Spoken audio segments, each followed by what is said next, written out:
Using WebSockets with Jakarta Face Technology, ou usando WebSocket com a tecnologia Jakarta Face.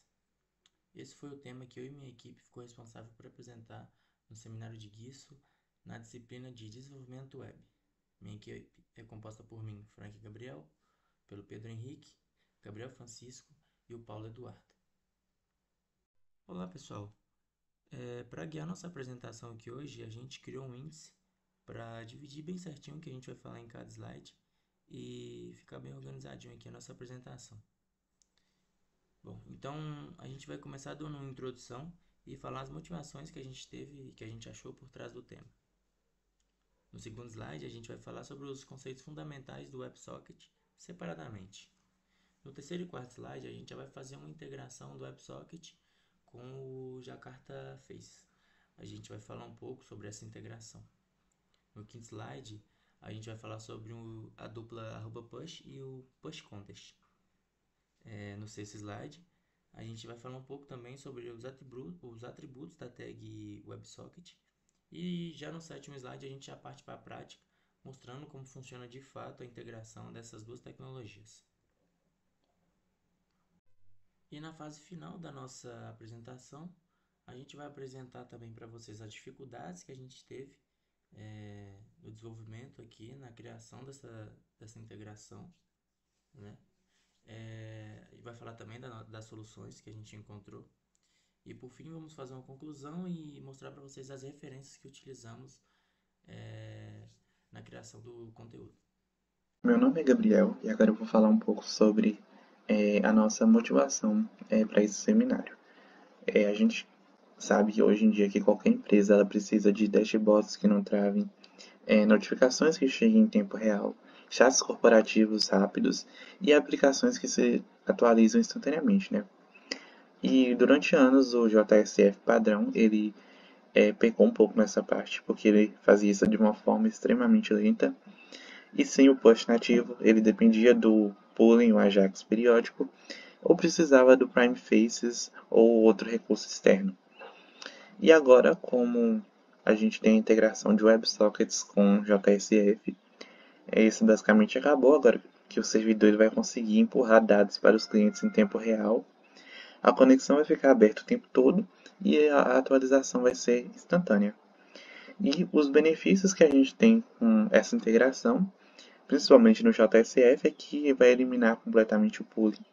Ele não vai perder mais o estado do bin entre as requisições e entrega uma experiência em tempo real, mantendo toda a robustez que o JSF já tinha para formulários e para validação. E tudo isso é feito de uma forma 100% com recursos nativos do Jakarta EE e sem bibliotecas externas agora, que antes era necessário o uso das bibliotecas e outros recursos externos.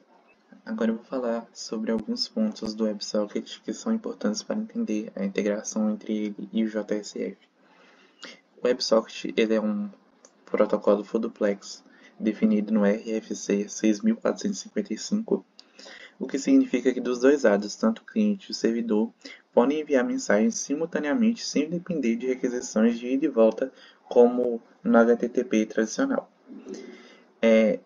Basicamente isso vai começar com um handshake HTTP normal, e após esse handshake a conexão deixa de ser HTTP e se torna um canal WebSocket.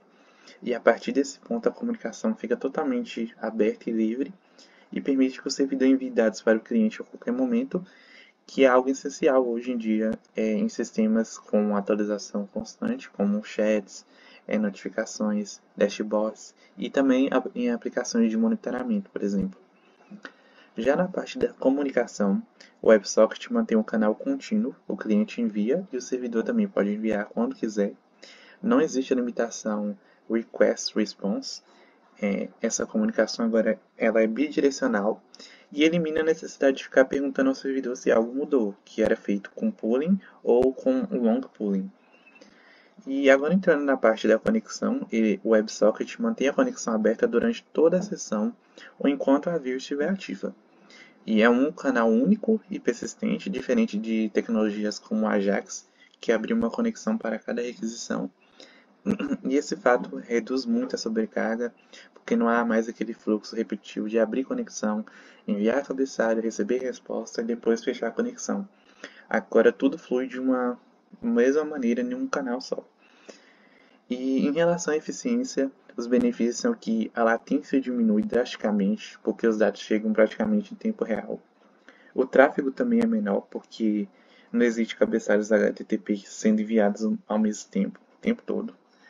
E com menos sobrecarga, o servidor consegue lidar com muito mais conexões simultâneas do que em modelos baseados em pooling, tornando tudo mais escalável também. E agora esse slide aqui vai mostrar finalmente a integração entre o JSF e o WebSocket. E a gente dividiu basicamente a integração em três pilares, sendo o primeiro a renderização JSF. Basicamente, esse primeiro pilar vai falar que o JSF continua fazendo exatamente o que ele faz. A página inicial é totalmente renderizada no servidor. Componentes, ciclo de vida, JSF, validações, conversões, os bins, tudo permanece igual. E a diferença está que na hora que o JSF entrega a página para o cliente, ele já vem embutido com o WebSocket embutido, na verdade, pronto para abrir a conexão assim que o navegador carregar o XHTML. Isso significa que o JSF não perde nada, continua server-side, seguro e estrutural também, mas agora pode reagir a eventos em tempo real sem hacks. E já o segundo pilar, que é a conexão WebSocket, ele basicamente propõe que no JSF moderno, o WebSocket é aberto simplesmente com uma tag WebSocket, que a gente vai mostrar mais para frente essa tag, dentro do próprio XHTML. E assim que a página carrega, essa tag abre o canal WebSocket, mantém o socket vivo durante toda a view e permite comunicação totalmente bidirecional com o back-end, usando apenas a Jakarta EE. E essa integração ela é tão profunda que o WebSocket pode chamar métodos dos Managed Beans automaticamente quando recebe mensagens. E já o último pilar é a atualização dinâmica, que é quando o servidor envia uma mensagem pelo WebSocket, o JSF no cliente executa um JavaScript automático que pode atualizar o DOM diretamente ou até disparar um mini Ajax interno só para re-renderizar o componente que for necessário. E tudo isso acontece sem refresh, sem reload, sem pooling e sem Ajax periódico também. E o resultado disso é basicamente uma experiência fluida, moderna, muito parecida com o chat ou dashboard real-time. E, em resumo, isso vai manter a simplicidade do JSF, como os componentes, os bins, o ciclo de vida, mas ele passa a ter um comportamento da single page application em partes da tela. Bom, antes de entrar nos detalhes do código, vale mostrar o grande diferencial do capítulo que escolhemos, a integração 100% nativa entre WebSocket e Jakarta Faces, sem Prime Face, sem Iceface, sem nada externo. Tudo funciona em 4 etapas que estão aqui no slide. A primeira etapa é o Server Endpoint ou Endpoint Java puro.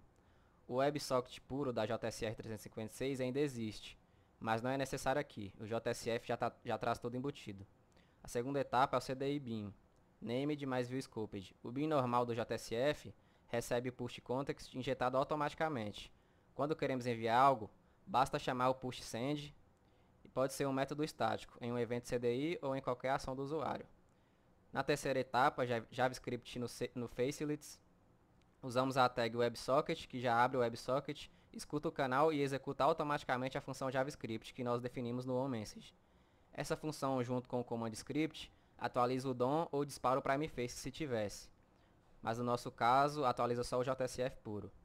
Na quarta etapa, a atualização em tempo real da view JSF, a tela é atualizada instantaneamente, sem refresh da página inteira, sem polling, sem Ajax periódico.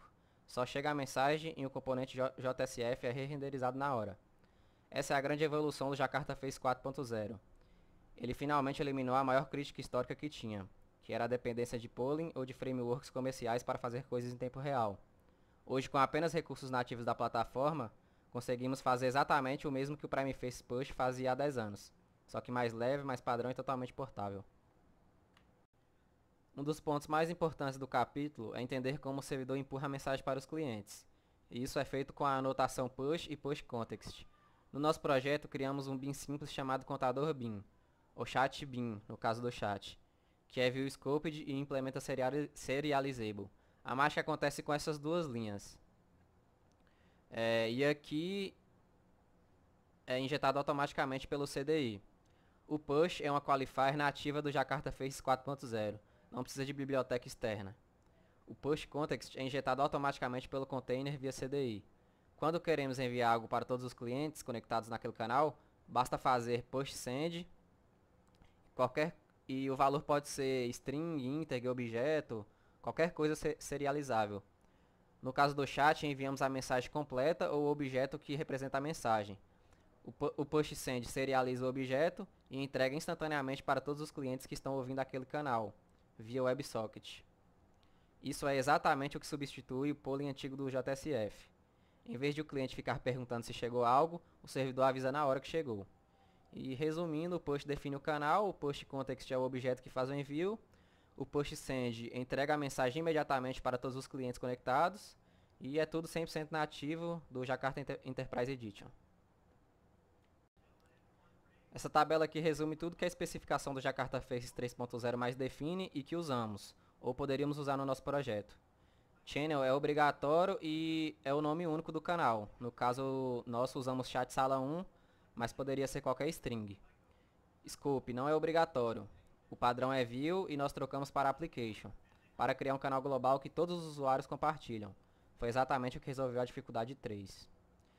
User não é obrigatório também. Permite enviar mensagem só para um usuário específico, usando o ID da sessão ou do bin logado. Não implementamos ainda, mas seria o próximo passo natural aí para salas privadas ou mensagens diretas. OnOpen e OnClose são métodos do bin que são chamados automaticamente quando o WebSocket abre ou fecha. Usamos para log de conexão e desconexão. Connected é um booleano que podemos usar para ativar ou desativar o socket dinamicamente. Um exemplo disso é quando o usuário faz logout. OnMessage é o mais importante no nosso projeto. É chamado toda vez que chega uma mensagem. Aqui chamamos a função JavaScript, que junto com o command script, força o JSF a re-renderizar o log, e foi a solução da dificuldade 1. Dos 7 atributos disponíveis, usamos ativamente Channel, Scope, OnOpen, OnClose e OnMessage. Os atributos User e Connected ficam como evolução natural para a produção. Bom, então vamos entender aqui como está funcionando aqui nossa aplicação, né, de fato aqui dentro. Para habilitar a comunicação em tempo real, a gente usou duas ferramentas CDI, que é o @inject e o @push, né? Esses dois aqui. Essa linha basicamente vai injetar esse objeto chamado push context, né? E dizer ao servidor o seguinte: essa aplicação é uma aplicação WebSocket e esse bin aqui vai se comunicar pelo canal chat channel. Bom, essa classe também tem um método sendMessage, né? Que ela vai ser responsável por fazer duas coisas muito importantes, né? Que é quando o usuário ele clicar no botão de enviar lá, esse método vai ser chamado e fazer duas coisas muito importantes. Que seria salvar o histórico nosso de conversas, que é através desse scriptzinho aqui. E também chamar o botão de disparo, que é o seguinte: esse botão de disparo ele é um sinal que através da conexão WebSocket é mandado, né, para todos os navegadores conectados ao canal Chat Channel. Aqui. Bom, agora a gente precisa ver como o cliente, no caso o navegador, ele vai receber esse sinal que é mandado pelo nosso bin de sessão, no caso pelo servidor, aqui dentro do arquivo chat.xhtml. Seguinte, a peça-chave é essa tag f2.websocket. Percebe aqui que o atributo channel é o mesmo que a gente definiu lá no nosso bin de sessão, né? Chamado chat channel. Bom, e é através disso que vai ser estabelecida a ponte entre navegador e servidor. Bom, o atributo onMessage ele aponta para uma função JavaScript que será executada exatamente quando o sinal chegar aqui. Bom, o trabalho da função handleMessage ser o gatilho da atualização. Dentro dela a gente vai fazer a chamada do método update chat-log. Este é o nome da função que é gerado pela tag command script. Bom, o command script ele é essencial porque ele permite que o JavaScript execute uma ação no servidor via Ajax. Bom, o atributo render diz ao JSF o seguinte: quando essa ação for concluída, por favor, re-renderize apenas os componentes com ID message area. Ou seja, concluindo, né? O ciclo completo é o seguinte: do WebSocket push, do WebSocket push para o JavaScript, o JavaScript para o Ajax do JSF, dali ele envia para o servidor, lê o novo histórico, do servidor para o novo histórico, no caso o application map, o servidor envia o novo HTML da mensagem área e o navegador atualiza. Dessa forma, a gente usou o WebSocket, que é bidirecional, de maneira unidirecional, né, pelo server push, para apenas disparar a atualização Ajax, mantendo a integridade do ciclo de vida do JSF. Bom, agora vamos para a prática de fato, né? Rodei nosso código aqui e vamos fazer uma simulaçãozinha aqui. Para ficar mais real, eu vou abrir outra janela com a mesma URL. E é o seguinte, eu vou digitar uma mensagem na janela 1 aqui, por exemplo, oi. Ao clicar no enviar aqui, o send message que a gente falou mais atrás, ele é chamado e o histórico é salvo. E o sinal WebSocket ele é disparado. Observe agora aqui na janela 2. A gente atualizar a página, a gente viu que a mensagem chegou aqui também. No caso aqui, essa janela 2 ela vai receber o sinal. O handle message, né, aquele método que a gente viu, é chamado. E o Ajax instantâneo atualiza aqui pra gente a nossa página. Bom, então aqui tá para vocês o funcionamento do WebSocket com o Jakarta Faces, né? Então aqui.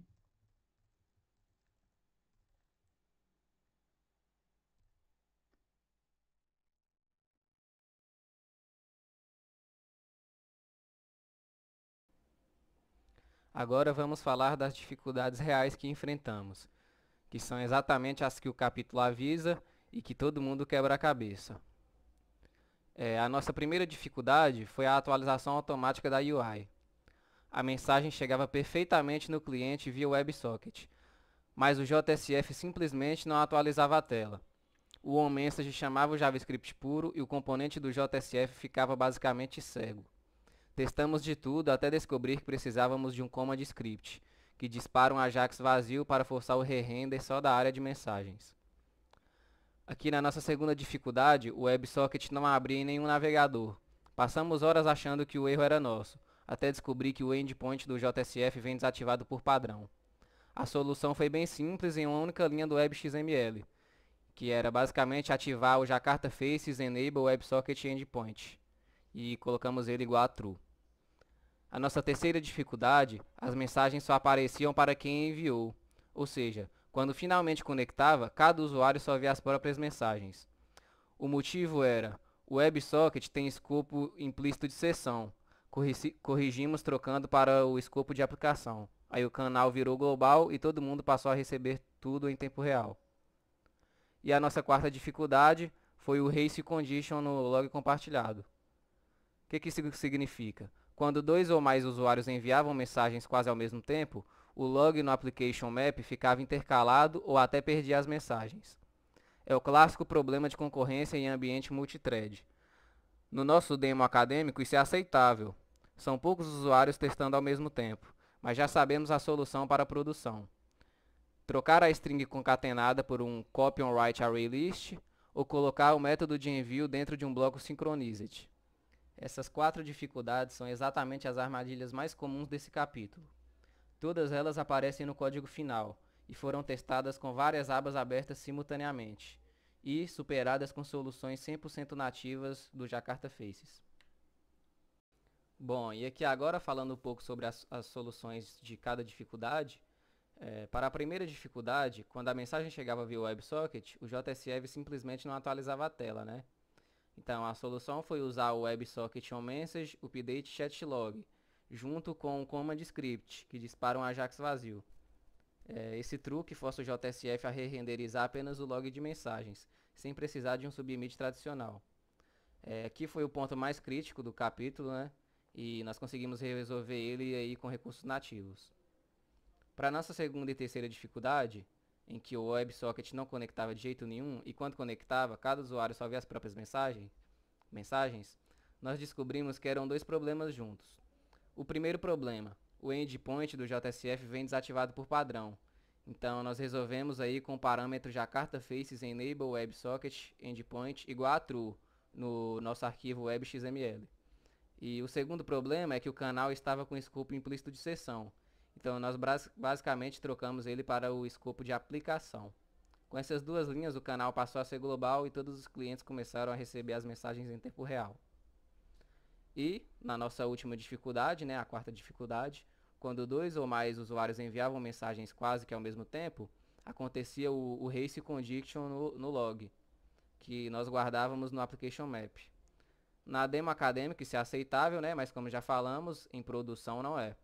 Então a nossa solução aqui é trocar a string concatenada por um copy on write array list ou colocar um método de envio dentro de um método synchronized. Então, um resumo. Todas as soluções foram feitas com recursos 100% nativos do Jakarta Faces, sem o Prime Faces, sem o Omni Faces e sem nada externo. Bom, concluindo aqui então, nós conseguimos implementar um chat multiusuário em tempo real, 100% nativo no Jakarta Faces, usando apenas o WebSocket, o Push e o Command Script. Tudo funcionando em múltiplas abas e navegadores, sem qualquer biblioteca externa. Então, essas foram as tecnologias-chave e o maior desafio técnico do capítulo foi justamente a re-renderização da tela após o push do servidor, que nós resolvemos utilizando o Command Script. Nós superamos todos os obstáculos clássicos, né? Ou seja, ativamos o endpoint com parâmetro no arquivo web.xml, corrigimos o escopo para application e lidamos com a concorrência no log compartilhado. Nós aceitamos ela na demo, né? Mas já sabemos como tornar thread safe. As vantagens aqui são claras. Zero pooling, atualização instantânea e carga mínima no servidor, com código 100% padrão Jakarta EE. Esse modelo já serve como base real para chats corporativos, notificações críticas, dashboards de monitoramento e qualquer sistema que precise de colaboração simultânea. Para levar isso à produção com centenas ou milhares de usuários, os próximos passos naturais seriam 3. O primeiro, a segurança por canal, né? Usando o atributo user do WebSocket e filtros para salas privadas ou mensagens autenticadas. O segundo, estrutura 100% thread safe, trocando a string no application map por copy on write array list ou método synchronized. E o terceiro e último, uma arquitetura mais moderna, migrando o back-end para Jakarta MVC ou usando o microprofile reactive messaging, mantendo o WebSocket nativo, mas ganhando escalabilidade em clusters. Em resumo, a integração nativa de WebSocket elimina a maior crítica histórica ao Jakarta Faces, que era aí, né, o pooling e a percepção de lentidão, e o reposiciona como uma tecnologia leve, moderna e plenamente capaz de atender aplicações corporativas em tempo real de alto nível. E aqui, por fim, nós temos as nossas referências utilizadas para a criação dos slides e de todo o conteúdo apresentado. Muito obrigado.